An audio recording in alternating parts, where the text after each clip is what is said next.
Assalamualaikum warahmatullahi wabarakatuh. Sebelum kami masuk ke pembahasan, izinkan saya memperkenalkan nama kelompok saya dulu.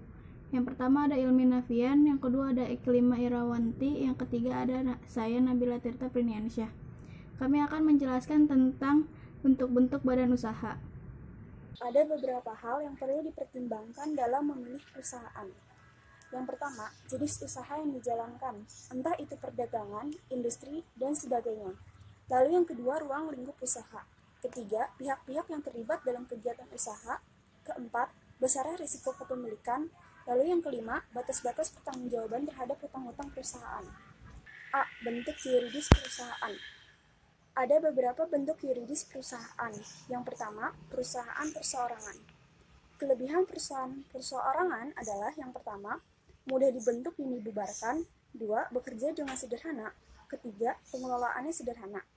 Lalu ada juga kelemahan perusahaan perseorangan. Yang pertama, kemampuan manajemen terbatas. Dua, sulit mengikuti pesatnya perkembangan perusahaan. Ketiga, resiko kegiatan perusahaan ditanggung sendiri. Bentuk yuridis perusahaan yang kedua ialah firma. Kelebihan firma. Yang pertama, prosedur pendirian relatif mudah. Lalu yang kedua, mempunyai kemampuan finansial lebih besar karena gabungan dari beberapa modal. Ketiga, keputusan bersama dengan pertimbangan seluruh anggota sehingga keputusan menjadi lebih baik. Lalu ada kelemahan firma. Yang pertama, hutang-hutang perusahaan ditanggung oleh kekayaan pribadi para anggota firma. Lalu yang kedua, kelangsungan hidup perusahaan tidak terjamin sebab bila salah satu anggota keluar, maka firma pun bubar. Ketiga, perseroan komanditer atau biasa disingkat menjadi CV. Sekutu dalam CV dikelompokkan dalam dua sekutu. Yang pertama, sekutu komplementer. Dua, sekutu komanditer. Lalu ada kelebihan CV. Yang pertama, prosedur pendirian relatif mudah. Dua, modal yang dikumpulkan dapat lebih banyak. Ketiga, kesempatan untuk berkembang lebih besar. Lalu ada kelemahan CV. Yang pertama, tanggung jawab tidak terbatas. Dua, kelangsungan hidup tidak terjamin. Ketiga, sukar untuk menarik kembali investasinya. Lalu selanjutnya yang keempat yaitu perseroan terbatas atau yang biasa kita sebut dengan PT. PT mempunyai kelangsungan hidup yang panjang karena perseroan ini tetap berjalan meskipun pendiri atau pemiliknya meninggal dunia. Kelebihan PT, kelangsungan hidup terjamin. Dua, terbatasnya tanggung jawab sehingga tidak menimbulkan risiko bagi kekayaan.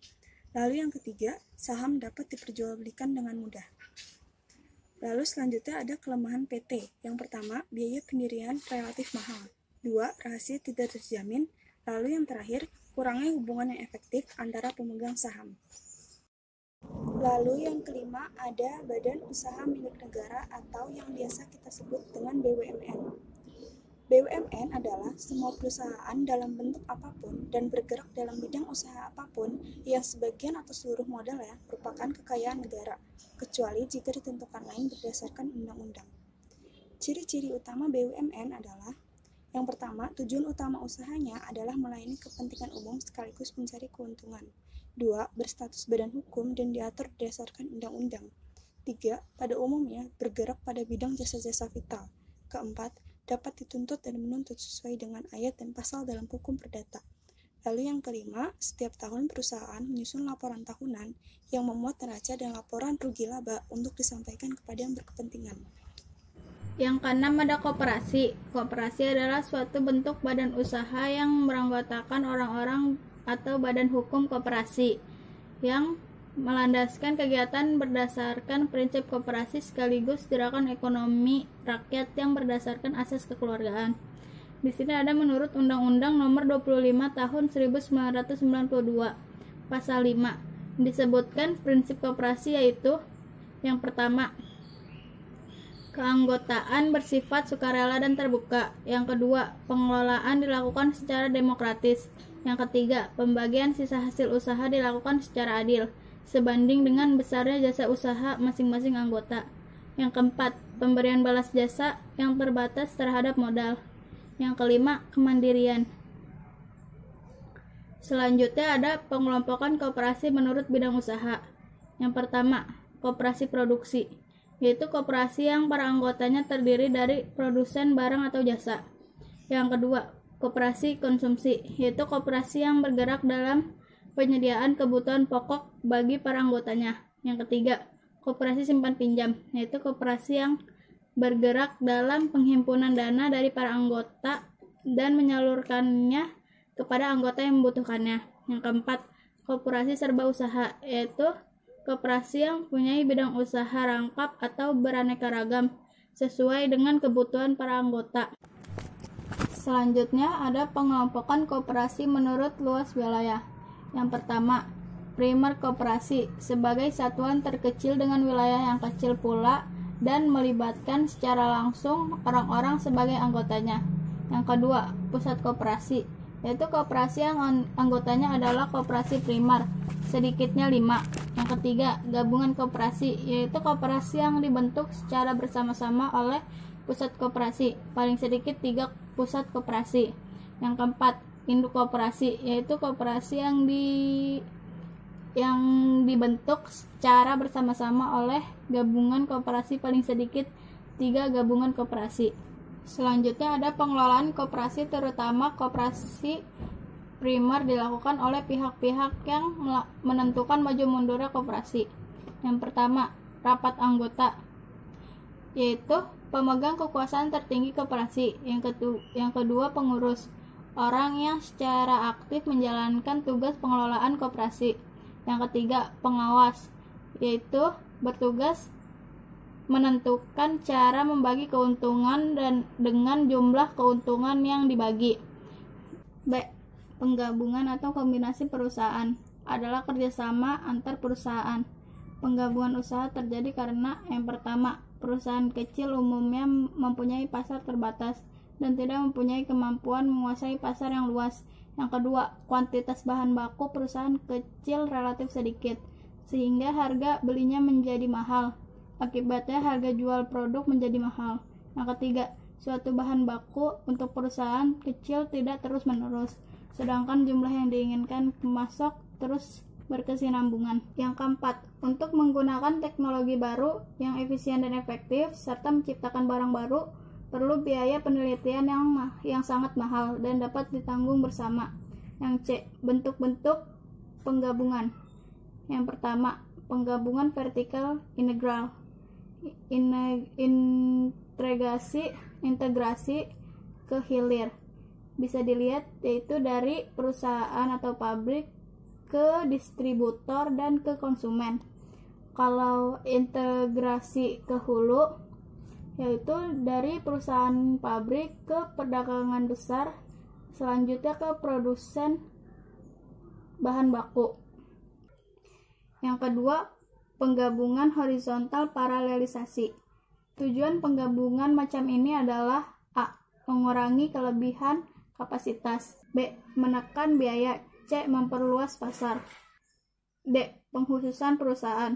Pengkhususan perusahaan adalah kegiatan perusahaan yang mengkhususkan diri pada fase atau aktivitas tertentu saja, sedangkan aktivitas lainnya diserahkan pada perusahaan luar. Yang pertama, spesialisasi, perusahaan yang mengkhususkan diri pada kegiatan menghasilkan satu jenis produk saja. Yang kedua, diferensi, pengkhususan pada fase produksi tertentu.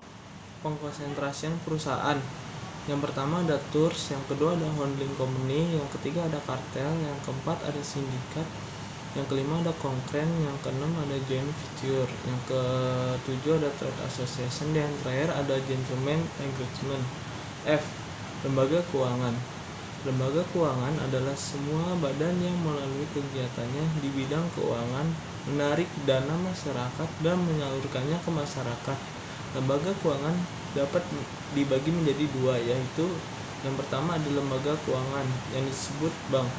Menurut Undang-Undang Nomor 7 Tahun 1992, bank adalah badan usaha yang kegiatannya menghimpun dana dari masyarakat dalam bentuk simpanan dan menyalurkannya kepada masyarakat dalam bentuk kredit guna meningkatkan taraf hidup masyarakat. Fungsi bank dalam arti luas adalah alat pemerintah untuk menjaga kestabilan ekonomi moneter dan keuangan. Dalam arti sempit, fungsi pokok bank adalah alat penarik uang kartal dan uang kira dari masyarakat dan menyalurkannya ke masyarakat. Peranan bank. 1. Peranan bank dalam hubungan luar negeri adalah jembatan dengan dunia internasional dalam lalu lintas devisa, moneter, dan perdagangan, serta membantu terjadinya perdagangan ekspor, impor, pariwisata, dan transfer uang. Yang kedua, peranan dalam negeri. Bank berperan membimbing masyarakat dalam menabung dan membimbing dalam proses pengambilan kredit. Jenis lembaga bank menurut fungsinya. Yang pertama, bank sentral. Yang kedua ada bank umum. Yang ketiga, bank tabungan. Yang keempat, bank pembangunan. Yang kelima, bank pengkreditan rakyat. Yang terakhir ada bank campuran. Jenis lembaga bank menurut kepemilikan.